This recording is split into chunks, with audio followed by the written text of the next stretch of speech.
Hey guys, we're going to continue to dive in to our slides from Family Reunion, and today I am going to cover exactly why 2008 isn't happening again.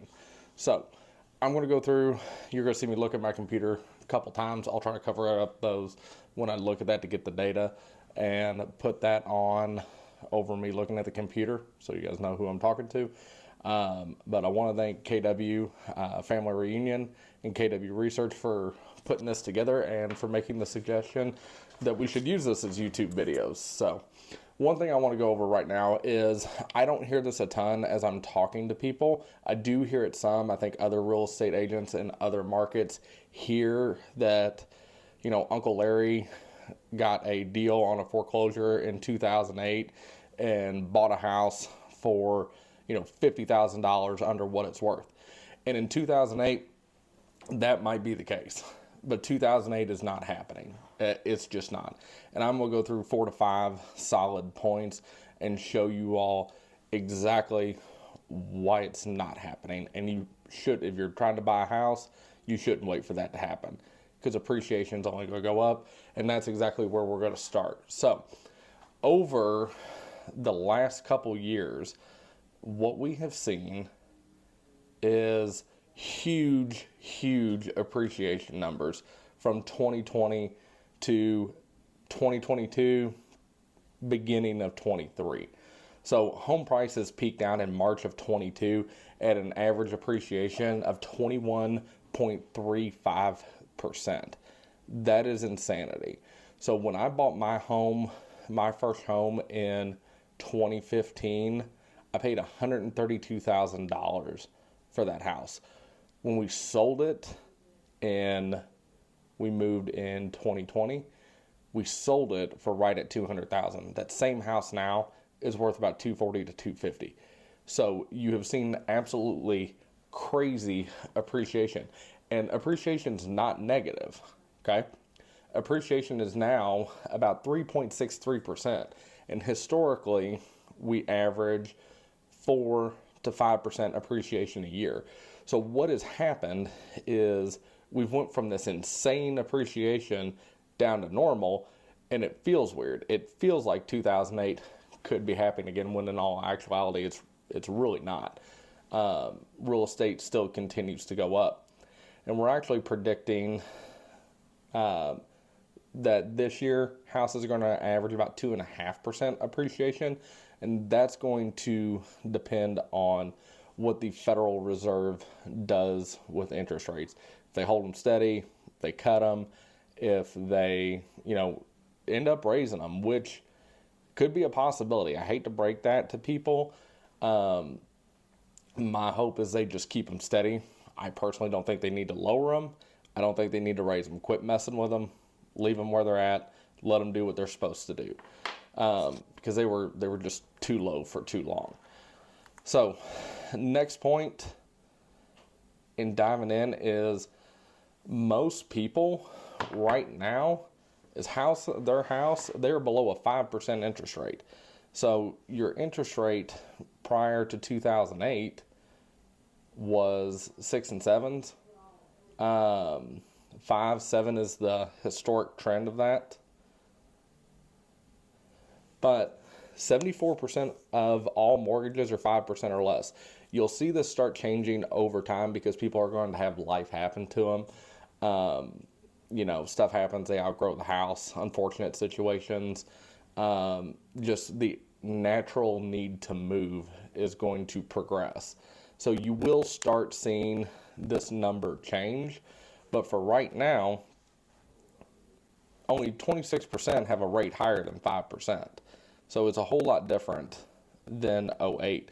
And nationwide, this number is staggering. Only 40% of homes nationwide have a mortgage on them.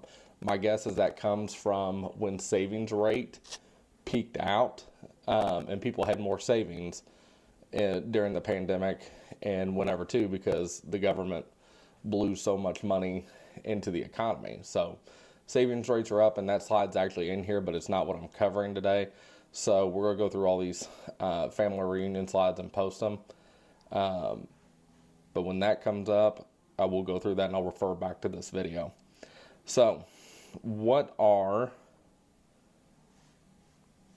up the next slide here.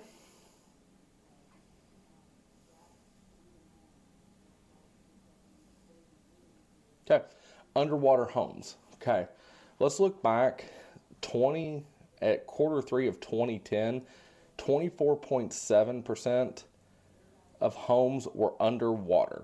Okay, that means that what they owed was more than what the home was worth. Okay, right now, because of that insane appreciation and that steady, right now, Q3 24, 14 years later, we're at 1.8% of houses being underwater.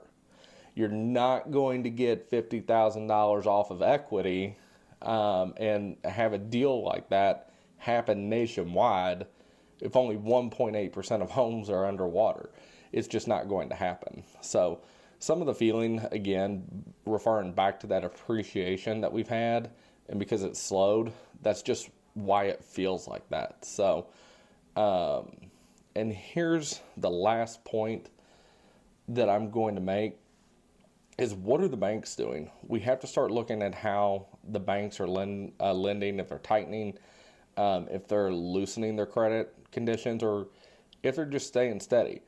Quarter two of 07, peaking in 08, started going down about Q2 of 2010. They tightened credit like it was going out of style. You saw Dodd-Frank come into play.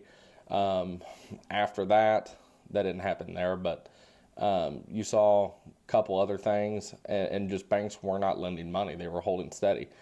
2010 through 2018, a lot of loosening of mortgages in the economy. You peaked during the pandemic. Naturally, banks got scared. We didn't know what was going to happen. Jobs losing, everything like that. And they tightened again, 22 into 22 through 24. And right now, they're holding steady. You can just see a little green blip there that they are actually loosening just a little bit. Okay, so as long as credit conditions are staying like that and banks are willing to lend money, that's going to affect people getting mortgages. Now, we're not talking about rates here too. We're just talking credit conditions. Rates do obviously play a factor, and what we're seeing in the market too, Southern Indiana, is we saw a huge drop off in inventory from December to now. December, we were 1,250 homes on the market, give or take a little bit. We're 852 as of this weekend.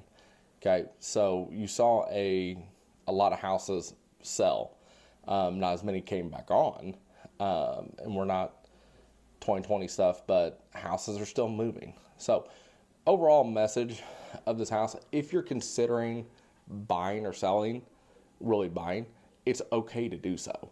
Okay, go ahead and do it, because the greatest thing I ever heard is that real estate's retroactive. You always hear somebody say, I should have bought it then. I should have bought this house 20 years ago. So don't sit and wait, because 2008 conditions are a rarity. I mean, for something like that to happen, there has to be a major disturbance in the market. So hope you all got something out of this video. Hope it helps. Follow us on our social media, the Rapier Real Estate Group. Let me subscribe, comment. Let me know how I can make these videos better. Thanks, guys.